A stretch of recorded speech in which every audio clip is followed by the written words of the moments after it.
Pour 12/20, j'ai un plan de voyage à 10 ans. Et bizarrement, ça me rend très heureuse.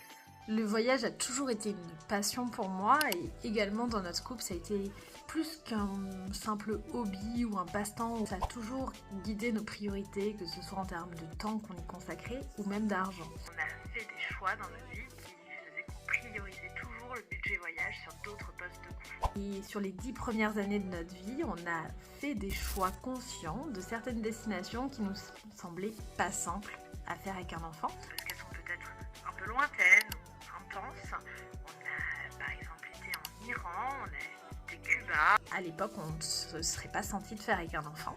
On avait aussi une manière de voyager beaucoup plus libre et beaucoup plus spontanée. On faisait très peu de réservations avant de partir. On réservait la première nuit à l'arrivée. Après, on partait comme ça.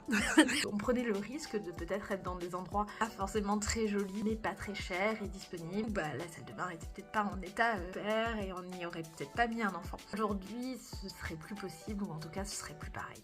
Mais à l'époque, on a fait ce qu'on avait envie de faire à ce moment-là et ce qu'on ressentait comme correct. Et même avec l'enfant, on s'était dit on ferait encore 2 grandes destinations lointaines avant ces 2 ans. Donc on a fait le Canada et le Japon. Et toutes les années avant d'avoir cet enfant, on s'est gardé des destinations qu'on rêvait de faire, mais qui étaient proches, plus faciles en termes de logistique.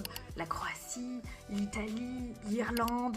Toutes ces destinations un peu plus proches, on ne voulait pas les faire quand on avait 20 ans et qu'on était seul et qu'on était prêt à dormir n'importe comment. On s'était dit qu'on se les garderait quand on aurait des enfants. Et donc là, on va faire pendant les 10 prochaines années toutes ces destinations qu'on s'était gardées pour quand on aurait un enfant. Voilà. C'est pas un plan figé, c'est une manière de rêver dans le temps et c'est la nôtre. Un peu bizarre, mais très joyeuse.